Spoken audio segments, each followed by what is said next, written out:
ऐलान किया। जेडीयू ने ज्यादातर पुराने उम्मीदवारों पर ही भरोसा जताया है। कुछ सीटों पर अपने उम्मीदवार बदले हैं।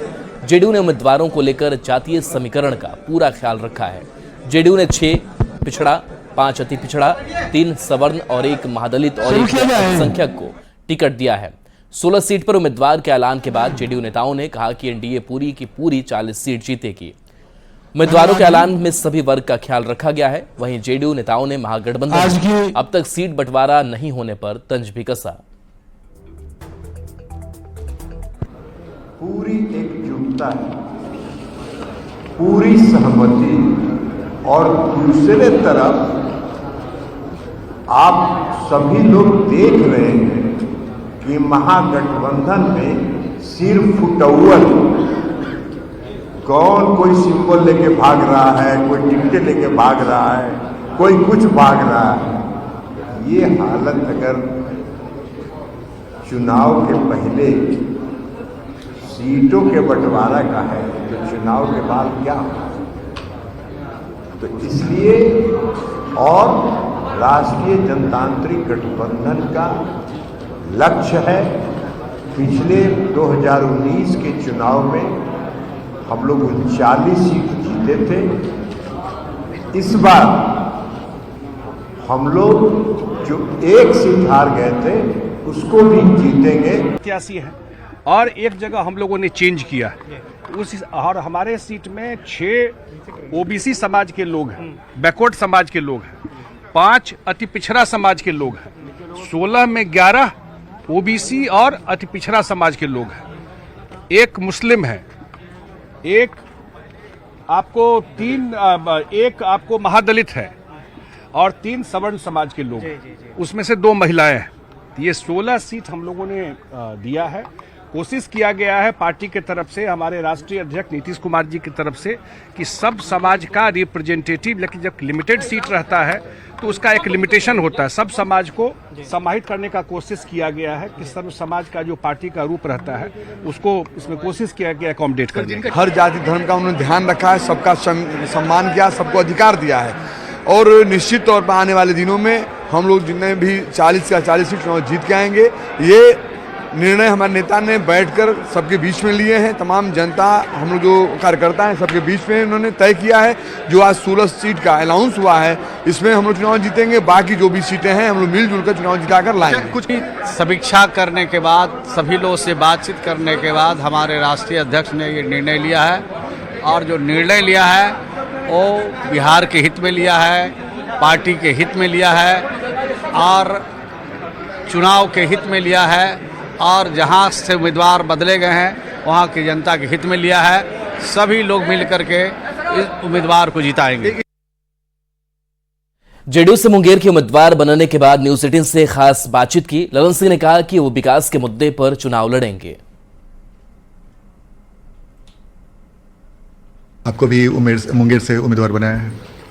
देखिए, मैं पार्टी के नेता और आदरणीय मुख्यमंत्री नीतीश कुमार जी का आभार व्यक्त करना चाहते हैं कि पुनः एक बार मुंगेर लोकसभा क्षेत्र से चुनाव लड़ने के लिए उन्होंने मुझको नामित किया है। और सर, इस बार जेडीयू ने अपने अधिकांश पुराने सांसदों पे ही भरोसा किया। कुछ सीट भले अदला बदली होगी जिसकी वजह से उनका टिकट कटा। इस संदर्भ में तो हम कुछ नहीं कर सकते हैं, इसलिए कि यह तो पार्टी के राष्ट्रीय अध्यक्ष और आदरणीय मुख्यमंत्री नीतीश कुमार जी का विशेषाधिकार था। आपके खिलाफ अशोक महतो जो बाहुबली माने जाते हैं, उनकी पत्नी उम्मीदवार बनाई गई हैं।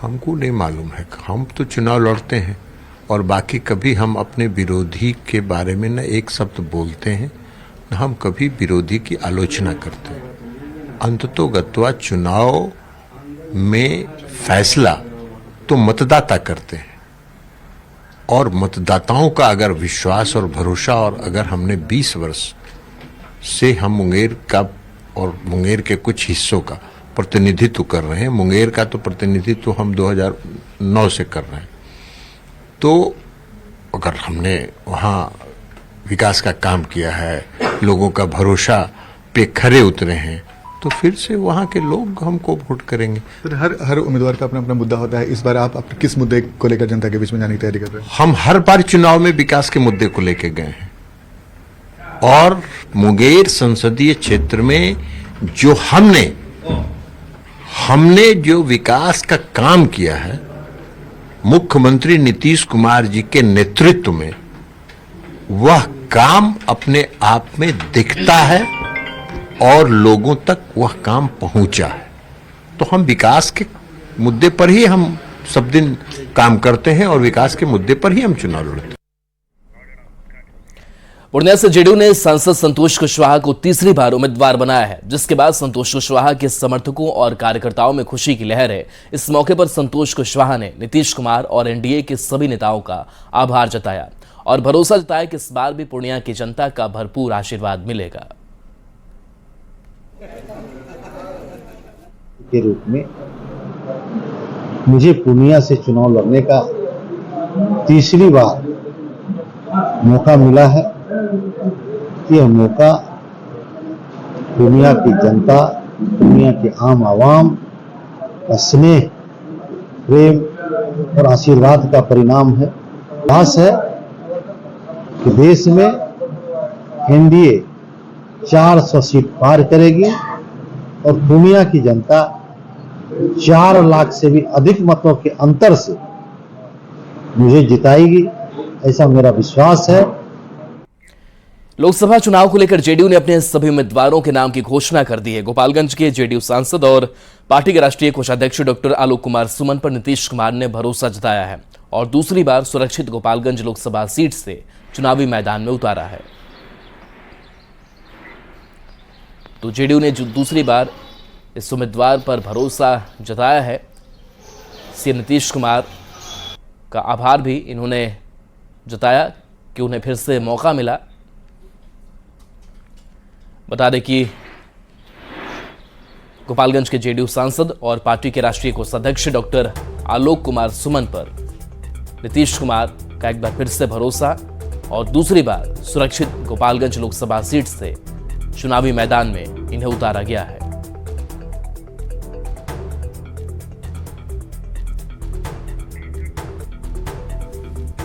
तो कई ऐसे पुराने चेहरे हैं जिन पर भरोसा नीतीश कुमार ने जताया है और उन चेहरों को चुनावी मैदान में उतारा गया है। उसी में एक है गोपालगंज से आलोक सुमन, जो फिर से प्रत्याशी बनाए गए हैं और इस बार के उम्मीदवारों की घोषणा की अगर बात करें तो कुछ नए चेहरे भी शामिल किए गए हैं। को लेकर जेडीयू ने अपने सभी उम्मीदवारों के नाम की घोषणा कर दी है। गोपालगंज में जेडीयू के राष्ट्रीय कोषाध्यक्ष और सांसद डॉक्टर आलोक कुमार सुमन को दोबारा उम्मीदवार बनाया गया है। गोपालगंज के डॉक्टर आलोक कुमार सांसद आज मेरे साथ मौजूद हैं, इनसे हम बात करते हैं। जेडीयू ने दोबारा भरोसा जताया और एनडीए के उम्मीदवार बने। सबसे पहले आपको, आपकी टीम को बहुत बहुत धन्यवाद और हमारे परम पूज्य और माननीय मुख्यमंत्री और हमारे जनता दल यूनाइटेड के राष्ट्रीय अध्यक्ष परम आदरणीय श्री नीतीश कुमार जी ने हमें दोबारा गोपालगंज का प्रतिनिधित्व करने के लिए भरोसा जताया। इसके लिए मैं अपने परम पूज्य मुख्यमंत्री जी का बहुत बहुत आभार व्यक्त करता हूं और अपने पूरी पार्टी के वरिष्ठ पदाधिकारियों का भी आभार व्यक्त करता हूं कि सबने मुझे भरोसा जताया और गोपालगंज का प्रतिनिधित्व करने का मौका दिया। 5 साल मैंने पूरी तन्मयता से और पूरी ईमानदारी के साथ अपने गोपालगंज की सेवा की और जहाँ तक मुझसे संभव हो सका गोपालगंज के विकास के लिए, विकास के क्रम में अपने परम आदरणीय माननीय मुख्यमंत्री जी के मार्गदर्शन लेकर उनके मार्गदर्शन में मैंने काम किया और गोपालगंज को बहुत कुछ देने का प्रयास किया और जो कुछ काम अधूरा पड़ा हुआ है उसको मैं अगली बार जनता हमें आशीर्वाद देती है उसके बाद मैं उसको पूरा करने का प्रयास करूँगा। ये डॉक्टर आलोक कुमार सुमन है और नीतीश कुमार के बेहद करीबी जाने जाते हैं। जहाँ तक की बात है महागठबंधन की, तो महागठबंधन ने अब तक गोपालगंज में अपने उम्मीदवारों के नाम का ऐलान नहीं किया है। कहा यह जा रहा है कि गोपालगंज की सीट अब कांग्रेस के खाते में जाने वाली है। हालांकि अब देखने वाली दिलचस्प होगी कि कब तक महागठबंधन की ओर से गोपालगंज सीट के लिए उम्मीदवारों के नाम का ऐलान किया जाता है। गोविंद कुमार, न्यूज़ 18, गोपालगंज। निर्वाचन आयोग ने उपेंद्र कुशवाहा की पार्टी राष्ट्रीय लोक मोर्चा को चुनाव चिन्ह आवंटित कर दिया है। कुशवाहा की पार्टी को गैस सिलेंडर चुनाव चिन्ह आवंटित किया गया है। चुनाव चिन्ह आवंटित होने के बाद उपेंद्र कुशवाहा ने प्रेस कॉन्फ्रेंस कर इसकी जानकारी दी और भरोसा जताया कि इस चुनाव चिन्ह पर वे जनता से वोट मांगेंगे। बिहार की 40 की 40 सीट एनडीए के खाते में जाएगी। इलेक्शन कमीशन ने हमारी पार्टी के लिए गैस सिलेंडर छाप अलॉट किया है। चुनाव चिन्ह में हम लोगों का अब गैस सिलेंडर इलेक्शन कमीशन के अनुसार अलॉटेड है।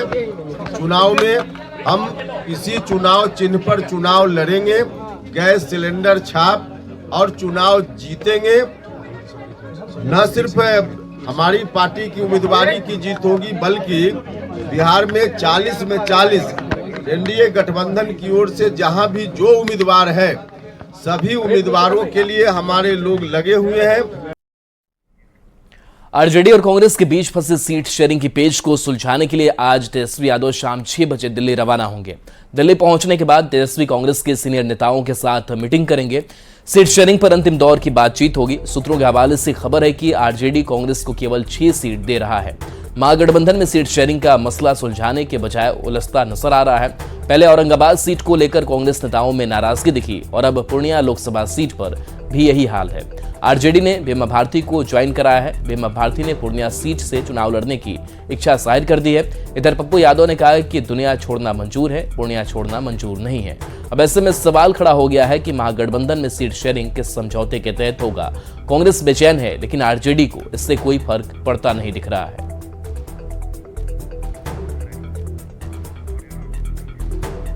पप्पू यादव ने बिहार प्रदेश कांग्रेस अध्यक्ष अखिलेश सिंह से मुलाकात की है। लोकसभा चुनाव में सीट शेयरिंग के मसले पर यह मुलाकात हुई है। पप्पू यादव ने पूर्णिया से चुनाव लड़ने की घोषणा की है, लेकिन आरजेडी ने बीमा भारती को पार्टी की सदस्यता दिलाकर कांग्रेस की बेचैनी बढ़ा दी है।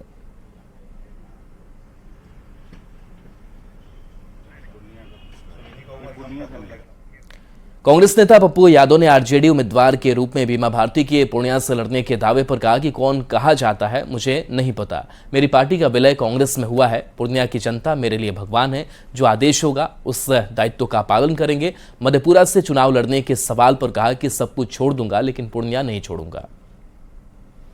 आरजेडी बीमा भारती को पूर्णिया से टिकट देती है तो आप कांग्रेस से चुनाव फिर नहीं लड़ेंगे? ये नेतृत्व को तय करना है कि वो क्या करेंगे। मैं ना उसमें 3 में हूँ ना 13 में हूँ। पूर्णिया की जनता मेरे लिए भगवान है। उनके सम्मान के साथ और मेरे अपने रिश्ते के साथ कोई समझौता नहीं। आपने कहा दुनिया छोड़ देंगे, पूर्णिया नहीं छोड़ेंगे। बिल्कुल जो कहा सही कहा। मेरे रगों में है, खून में है। सीमांचल पूर्णिया कोसी मेरी खून मेरी मिट्टी में है। सच है, पारिवारिक रिश्ता बिल्कुल कोसी सीमांचल है। राजनीतिक और मेरे जो कर्म के रिश्ते हैं वो पूर्णिया के हर परिवार से है। इंडिया अलायंस में सीटों पर पेच फंसा हुआ है। प्रदेश कांग्रेस अध्यक्ष अखिलेश सिंह ने कहा कि 1-2 दिन में सब फाइनल हो जाएगा। अखिलेश ने कहा कि उन्हें पूरा यकीन है कि गठबंधन हो जाएगा, सब कुछ पॉजिटिव है। कुछ सीटों पर फ्रेंडली फाइट पर अखिलेश सिंह ने कहा कि हमारी पार्टी फ्रेंडली फाइट में यकीन नहीं रखती है। बात आखिर फंसा कहाँ है कांग्रेस और आरजेडी में? अब तक ऐलान नहीं हो पा रहा है। कहा जा रहा था 1-2 दिन पहले ही हो जाएगा, लेकिन धीरे धीरे बढ़ते बढ़ते आज 24 तारीख हो गया। कब? होली का त्योहार है, सब हो जाएगा। सब पॉजिटिव वे में चल रहा है। अंतिम फैसला कांग्रेस अध्यक्ष से मुलाकात होगी या कांग्रेस कमान से बाकी नेताओं से, लालू यादव तेजस्वी यादव की मुलाकात में सब कुछ फाइनल होने की उम्मीद है? निश्चित रूप से फाइनल हो जाएगा और 1 से 2 दिन में सब हो जाएगा। सर, एक महत्वपूर्ण सवाल है। कई सीटें ऐसी हैं जहां पर दोनों चाहते हैं, आरजेडी और कांग्रेस, तक क्या कुछ सीटों पर फ्रेंडली फाइट की भी गुंजाइश है? पहले भी कुछ साल पहले ऐसा होता रहा है, कांग्रेस और आरजेडी कई सीटों पर फ्रेंडली फाइट भी करते रहे गठबंधन के बावजूद। नहीं, हम लोग कभी फ्रेंडली फाइट में विश्वास नहीं किए। जब अलायंस है तो अलायंस के तहत जो कांग्रेस को सीटें मिलेंगी वहाँ कांग्रेस पार्टी लड़ेगी, बाकी पार्टियों के हिस्से में जो जाएगी वो बाकी पार्टियां लड़ेंगी। गठबंधन हो जाएगा ये माना जाए? सीपीआई, एमएल, बाकी सारे लोग एक साथ रहेंगे, गठबंधन हो जाएगा बिहार में? मैं होपफुल हूं कि हो जाएगा।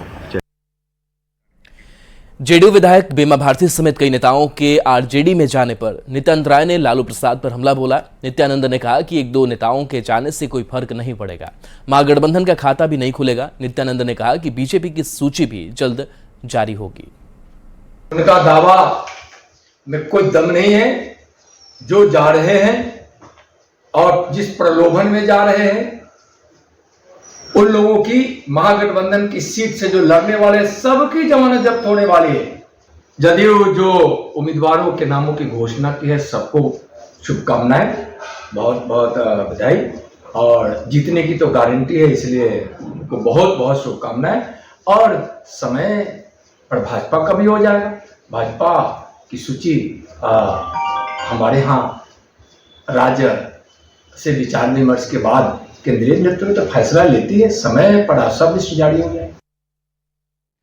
बेगूसराय से महागठबंधन से सीपीआई उम्मीदवार कॉमरेड उदेश राय ने जीत का दावा किया है। उदेश राय ने कहा कि बेगूसराय संसदीय सीट से अगर नरेंद्र मोदी भी चुनाव लड़ने आते हैं तो उन्हें हार का सामना करना पड़ेगा।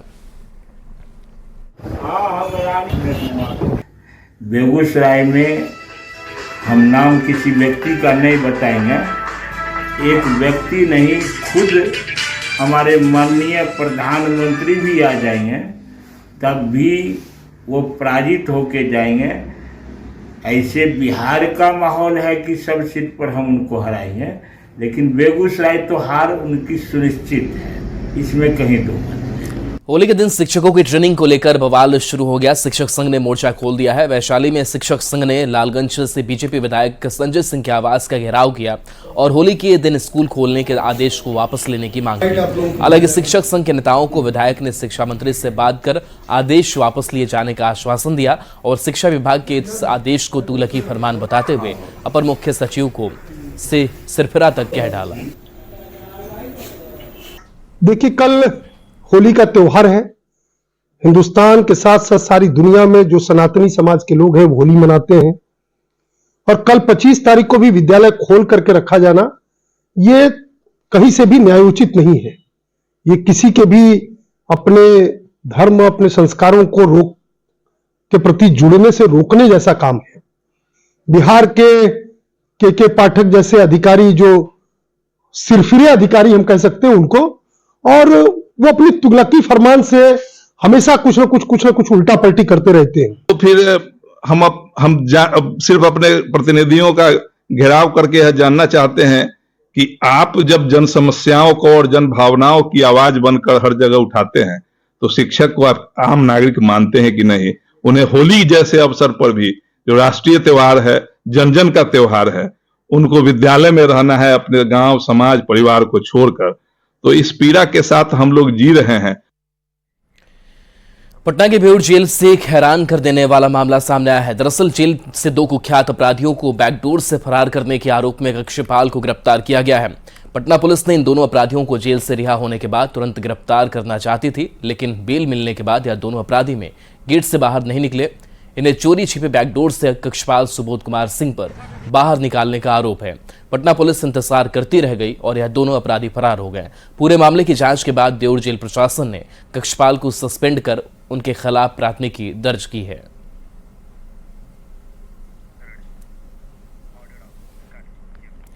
बिहार में अपराधियों के हौसले बुलंद हो गए हैं। इसकी बानगी बगहा में देखने को मिली। NH 727 के हमीरा के पास मुर्गा लदे पिकअप पर बदमाशों ने अंधाधुंध फायरिंग की। गोलीबारी की घटना में पिकअप चालक और खलासी को गोली लग गई, जिसके बाद गंभीर हालत में उन्हें अस्पताल में भर्ती कराया गया। सूचना मिलते ही मौके पर पहुंची पुलिस ने मामला दर्ज कर आगे की कार्रवाई शुरू कर दी है। अब तक गोलीबारी करने वाले लोगों की पहचान नहीं हो सकी है। वहीं घटना के कारणों की जांच की जा रही है। होली से पहले गोपालगंज पुलिस ने एक मकान में छापेमारी कर शराब फैक्ट्री का खुलासा किया है। पुलिस की इस कार्रवाई में भारी मात्रा में देसी शराब जब्त की गई है और 3 धंधेबाजों को गिरफ्तार किया गया है। मामला थावे थाना क्षेत्र के कबिलासपुर गांव की है। एक मकान में शौचालय की टंकी के अंदर गुप्त खाना बनाकर शराब छिपाई गई थी। पुलिस की छापेमारी में 205 लीटर देसी शराब, एक बाइक, सिलेंडर, शराब बनाने वाले उपकरण और बर्तन बरामद किया गया। वहीं पुलिस ने मौके से 3 धंधेबाजों को गिरफ्तार कर लिया है, जिनसे पूछताछ हो रही है।